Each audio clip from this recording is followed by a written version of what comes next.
So this is the iPhone 16 Pro, and in this episode, I'm going to talk to you about why this is my main phone and why I'm still using this after using it for about 90 days now.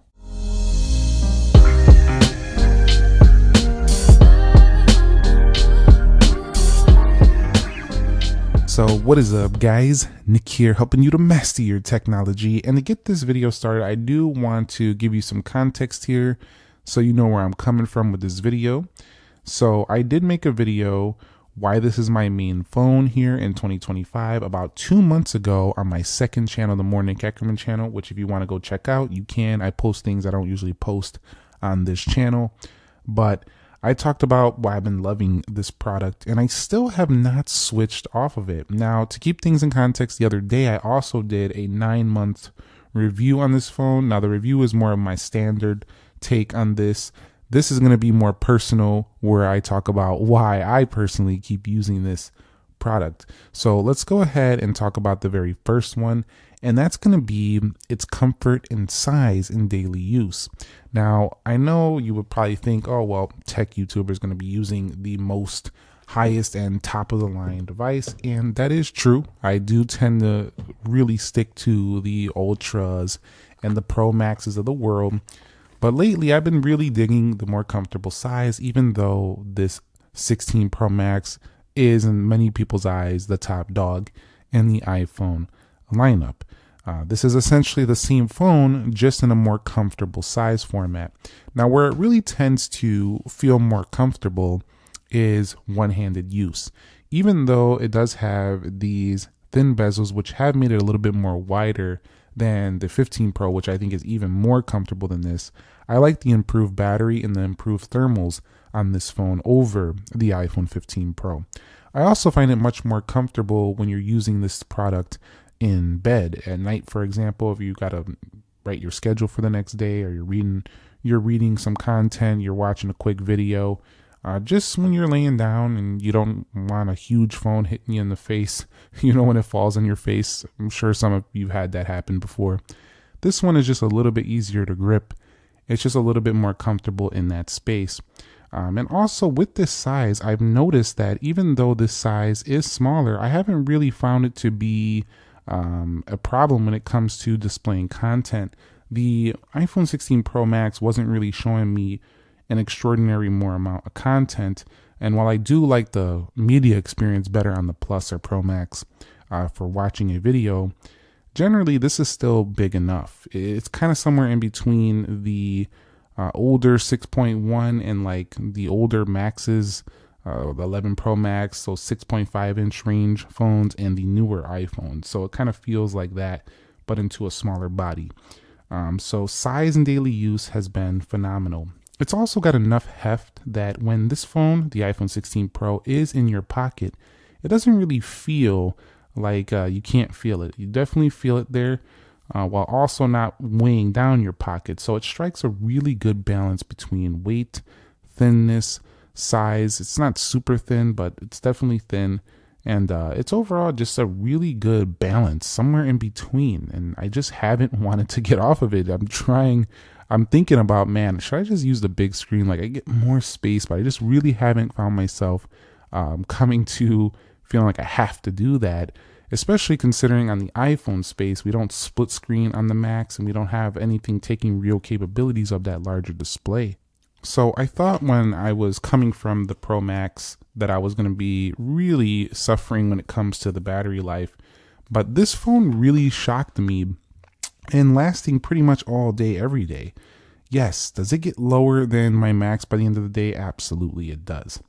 But here's the kicker. I find that I don't feel as sucked into using this phone quite as frequently as the 6.9 inch Pro Max.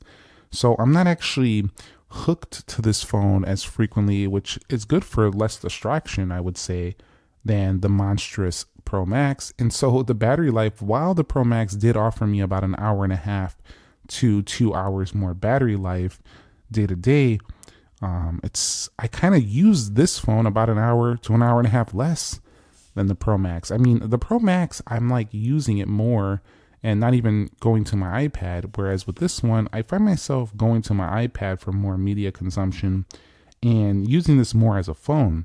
And so with that difference, I probably use my phone about an hour and a half less on this phone. So it kind of balanced out. That's not an excuse for this having worse battery life. It definitely does than the Pro Max. But at the end of the day, I'm still using it because I don't feel like I'm stressing over the battery life while still maintaining a nice one-handed comfortable size. So that comfy, cozy feel while still having really good battery life for the day-to-day. And of course, any phone, you start playing a lot of games, you start running the GPS, you are going to drain this a lot faster than usual. So do keep that in mind. It's not immune to that or anything like that. I'm not trying to make it seem like that. I'm just saying that it kind of does balance out if you find yourself using it a little bit less just due to it not being such a distracting, super large product in your hand. So when it comes to the performance, I don't really care how, what game you're playing, what you're doing on here. You do get fantastic experience for this phone. It really just doesn't matter what you're doing, whether you're playing Free Fire, you're playing PUBG, you're playing Call of Duty. You get good experience. This phone, I thought with the 16 Pro and Pro Max, the heat was going to be basically gone forever. But it's definitely not gone. You can still get warm, especially if you're using a non-Apple charger and you're charging it while playing. Just like any other phone, it can warm up. It's not going to warm up anywhere near the degree of the 15 Pro series did. And you do have better sustained performance over your experience playing for a while. So it's not going to let you down in those aspects. But what I will say is that, it has amazing performance with a little bit of a less fast animation. So I don't find it to feel as snappy as a Samsung S25 Plus, Edge, regular, any other series of the S25 competitors. I don't find it to be that fast, but it still retains that smooth feel, especially on the production software iOS 18.5. I'm not running the 26 beta on here. I'll be running that on my 16 Pro Max you've been seeing. And it's only going to get better when 26 becomes more smooth. So it's just a really smooth day-to-day performance. It's not overly snappy. It's not slow whatsoever. And all your apps just kind of run flawlessly. So it's something that just falls into the background of your day-to-day life. And you're not really going to miss anything a beat when it comes to performance. So, and updates do come in super regular as you expect with Apple devices. So I'm happy to report you'll have a good time no matter what you're doing here on the iPhone 16 Pro. It's been a really good time with speed and performance. It has. So when it comes to the camera reliability and results, I've been getting very good overall results. You can see great dynamic range in the clouds there, really accurate colors, and just a really easy to use experience. You can even see some good detail on these bricks on this house over here. You can also see that some things when you zoom really in, if you're far away, can get a little bit hard to see, but it does have the same amount of zoom as we find on the Max, so I don't feel like I'm missing anything. And I like the size, and hitting that camera control button has been fun. But the ability to go 25x is really good for this small phone. You can also punch in on the 1x to go different millimeter ranges. So this definitely feels like a pro level experience with the camera, and you don't really feel like you need to use any other camera. You can do 4K 60. The video looks phenomenal on social media. And I don't feel like when I'm using this that I have to use any other iPhone in the lineup. It feels like it has the best of both worlds, of the smaller size, but the camera of the larger phone. So again, with that balance of a sweet spot, kind of feels like what I thought about the 13 Pro years ago. Now, when we talk about the display quality, of course, we do have an OLED panel here, so it looks pretty good. Also, it doesn't look super different than like the 15 Pro series in terms of balance and accuracy. It's pretty similar, but I really like how this iPhone is not oversaturated, undersaturated. It kind of strikes a good sweet spot. The dynamic island you probably are used to by now, but it tends to get in the way a little bit more on the smaller Pro, so I'm not a fan of that. Of course, you can see with darker backgrounds that it doesn't seem to affect it too much. But as we kind of zoom in here, you'll see it a little bit more. Let me go ahead and go to a brighter image. You can see if there's a darker section, you won't be able to tell too much. But if I zoom out, you can just kind of watch it in this older version and it looks pretty good. On the whole, I don't really consume a ton of videos on here except for just quick checking things. So again, it does reduce the distraction a bit, but if you do want to consume videos, it never felt like it was too small. This is a good display to consume content on. Never felt too small in my day-to-day use. Now, if I go over here to read an article, for example, let's go ahead and find out something going on in the tech world. So let's go ahead and read about this right here, for example. Actually, let's just go here. Text will look incredibly sharp here. So definitely gonna have no issues with that. Let's read something about the iPhones.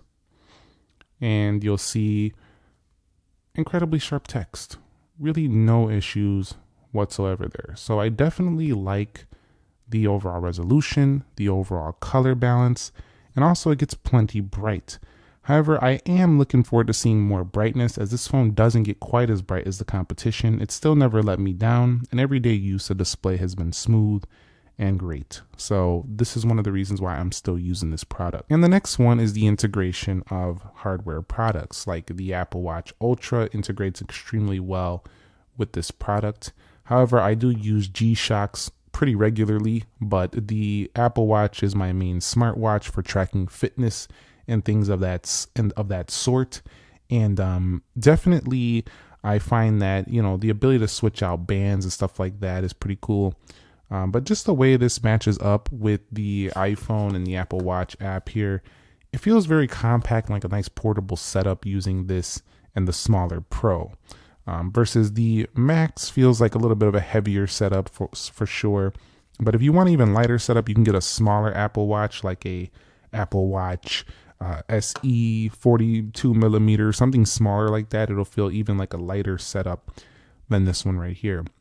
But combining this with AirPod Pros, the iPads, the Macs, and all of the iOS 26 integrations coming, it just feels very cohesive and very cozy with this size. So it's one of the things I like about this product right here.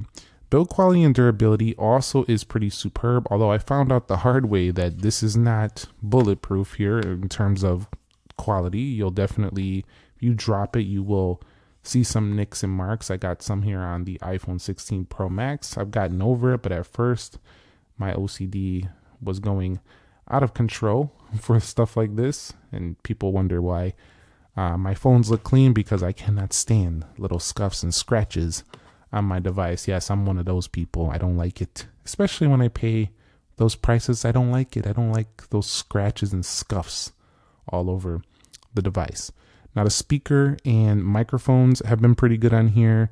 And compared to other phones I've used, I think my favorite phone next to this one is going to be the Galaxy S25 Edge, just simply because it's kind of like similarly light to lighter phones. And for competitors, it's definitely going to be similar performance and a lot of specs to this phone with a little bit worse battery life.